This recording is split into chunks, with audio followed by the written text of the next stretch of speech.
Сәлеметсіздер ме, құрметті әріптестер, мұғалімдер, ұстаздар. Бүгін сіздермен өте қызық, сіздер үшін жұмыстарымызда ашық сабақ өткенде, болмаса өзіміздің портфолиоларымызды жасаған кезде осындай слайдтар керек болады. Сол үшін мен сіздерге PowerPoint бағдарламасынан басқа PowerPoint Base-пен таныстырмақшымын. Яғни оны сіздер Google бағдарламасының браузерінің басына осылай жазып аласыздар. Және бірінші бесплатный шаблон презентация дегенді басасыздар.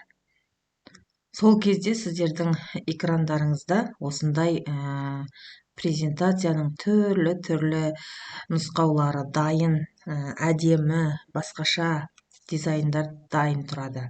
Ол үшін сіздер мысалы осы PowerPoint Base-ның бағдарламасы бойынша сіздер таныстырып өтейін. Міне сол жағына қарасаңыздар, осы тұрған PowerPoint Base-ның әртүрлі қызметтері бар. Міне біріншісіне басатын болсаңыздар, сіздер шаблон презентацияға кіресіздер. Бұл жерде барлық, енді біз мұғалім саласында істегеннен барлық мұғалімдердің презентациясын жасауға болады әр саладан. Мысалы, спорт саласына, дене шынықтыруға, болмаса информатикадан, болмаса жаратылыстану пәнінен, сурет салу, көркем еңбек пәндерінен әртүрлі жасауға болады. Міне әр қайсысын бассаңыздар осындай шығады. Және асты бетіне қарасаңыздар, сіздерге әртүрлі түс берген. Енді әркімнің өзінің таңдаған түстері болады. Сондықтан қалаған түстеріңізді таңдасаңыздар, оңыздар көк қылып береді, ақ түсті таңдасаңыздар, ақ қылып береді, сары түсті таңдасаңыздар, сары болады. Әртүрлі түсті таңдап береді.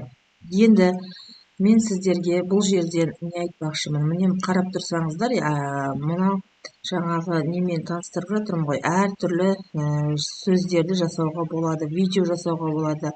Бірақ премиум шаблон дегенді, премиум шаблондар бұл ақылы, ақшамен сатып алатын болғандықтан бізге оның керегі жоқ. Мысалы, мен презентациялардың әр түрін осы тұрған жерінен де көрсетсем болады. Қараңыздар, мен біздерде көркем еңбек бойынша жасасаңыздар болады. Бұны үстін басасыздар.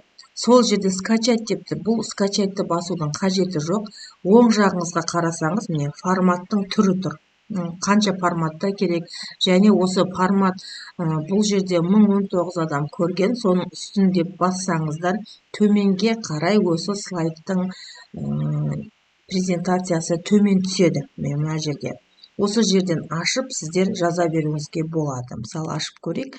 Қазір сіздер өздеріңізде сабақтың мақсатын жазсаңыздар болады. Мыналардың үстілерін бассаңыздар, бәрі басылады. Ол жерде қандай мақсаттар берілген, соларды көрсетіп жазуыңызға болады. Енді бізде көбінесе жаңағы дене шынықтыру пәндерінен қиналады мұғалімдер.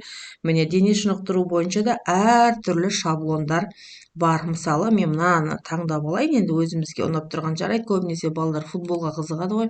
Жарайды, футболдың үстін басасыздар. Және мына жерден өздеріңіздің, бұл жерде енді архив zip деген архив түрінде сақталған. Бұны үстін бассаңыз, міне архив түрінде бұны компьютерларыңызға WinRAR-ды орнатып аласыздар. Сол кезде осы ашылады, және үстінен бассаңыздар, міне 440 деген форматтың үстін бассаңыздар, сіздің физкультурадағы жаңағы слайдтарыңыз мінекей ашылады. Осылай жаза беруіңізге болады, өзгертуге болады мына жерлерін. Осыны айтқым келген. Және біздің өзіміздің сабағымыз жаңағы информатика сабағы болған үшін технология деген түрді таңдап, міне мына жердегі қалаған суретімізді бассақ, қазіргі таңдағы әдемі, мына қазір мастер-класс өтіп жүр ғой, көптеген мұғалімдер, көптеген нелер табыс тауып жүр ақшамен. Осы да жердегі слайдтардан пайдаланады. Міне сіздер де осылай сабақтарыңызда пайдалансаңыз, өте тиімді болады, және заманауи мұғалім болып шығасыз. Қазіргі таңда мұғалімдердің бәрін цифрлық құзыреттілік, жаңағы неменен, кейінгі технологияменен не істеу керек деп айтады ғой бізде. Сол бойынша жасалған мәліметтер мінекей осылай ашады. басып жіберіп осы фонды ашсаңыздар, міне дене шынықтыру, жаңағы информатикадан осылай әдемі шаблондар жасалады. Міне мына жерге өздеріңіздің аттарыңызды және нелеріңізді жазсаңыздар болады. Осылай кәдімгі презентация жасағанда өздеріңіздің логотиптеріңіз болуы мүмкін, мақсаты болуы мүмкін сабақтың, және мына жерден создать етіп қалаған неңізді кәдімгі PowerPoint-та жасағандай создать слайд деп аша беруіңізге болады. Енді бұл жерде тағы алдымызда міне праздниктер келе жатыр. Мына жерде праздникті таңдап алсаңыздар болады. Мен өткенде осы алдымызда жаңа жыл болды, жаңа жылды құттықтадық. Сол кезде мен осы фонды алып барлық мұғалімдерге құттықтама жібердім. Бәрі қуанып, мынау қандай күшті деп осылай жасаған түрлерім бар еді. Сіздерде осылай құттықтаулар жасасаңыздар болады. Міне көрдіңіздер ме? Бұл бетіне қарай әртүрлі болып ашылады. Сіздерге егер осы презентация кейінгі стильдегі ұнап жатса, онда мен өте қуаныштымын. Енді мен сіздерге түс бойынша көрсетейін. Мысалы, мен көбінесе сары түсті ұнатамын. Міне сары түстегі презентациялар осылай шығады. Осы жерден таңдап өздеріңіз қалаған презентацияны, міне беттері ашылады. Осылай жасауға болады. Қалаған тіл, міне география, тарих пәндерінен жасауға да болады. Егер сіз өзіңіз тамақ жасап біреулерге жібергіңіз келсе, осылардың суретін қойсаңыздар да болады. Енді бұл жерде көп не бар. Енді біздерде бәрін все деп бассаң, бірінші бетінде тұрады. Міне қалаған заманауи қазіргі трендтегіні алуға болады. Және соның астында міне әртүрлі өзінің нелері көрсетілген. Мінекей, қарап тұрсаңыздар, әртүрлі қалағаныңызды пайдалануға болады.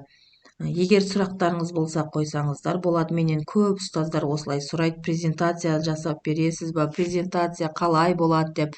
Мысалы, біздерде көбінесе осындай жаңағы бағалау критериясын жасаған кезде өздері не қою керек, лестница таба алмай, осы баспалдақты таба алмай айтады. Осылардан пайдаланып қойсаңыздар болады. Тек шетіндегі осы нені бассаңыздар, ол міндетті түрде төменге қарап жасалады. Төменге сізге кәдімгі загрузкидің ішіне түсе береді.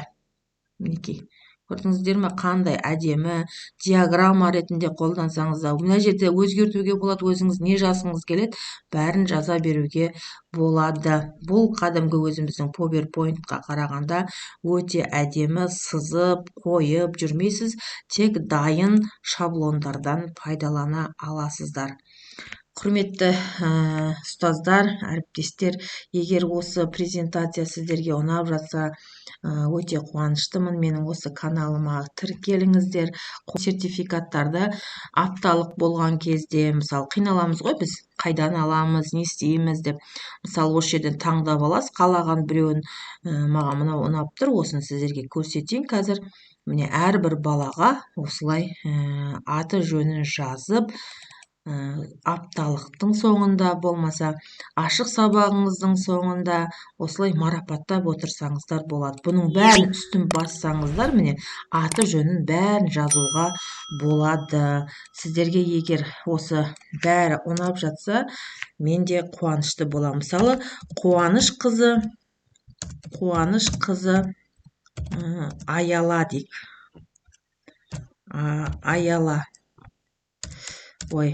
Айман дейік, жарайды. Айман. Міне осылай атын жазасыздар. Егер ұнамай жатса, кәдімгі Word-та редактировать еткен сияқты мына жерден өздеріңіздің қалаған тіліңізге қойып алсаңыз болады. Енді біз көбінесе Word-та жазғанда Тойман романға қойып жазамыз ғой. Мысалы, соған қойып жазсаңыздар да болады. Егер жоқ, әдемілеу болады десеңіздер, бұлай жазсаңыздар да болады. Шрифттарын өзгертуге де болады. Міне мына жерде екінші орын деп те жазуға болады. Осылай директорыңыздың қолын қойып, печатын басып, осылай апаруға болады. Мына жерге міне бүгін сабаққа жақсы қатысқаны үшін марапатталады, бірінші орын алғаны үшін марапатталады, болмаса белсенділігін арттырған үшін деп қалағанынша жазуға болады. Осындай көп мүмкіндігі бар бұл презентацияның. Сіздерге егер осы менің әрбір айтып жатқан сабағым ұнап жатса, менің каналыма тіркеліңіздер. Келесі сабақта көріскенше сау саламат болыңыздар.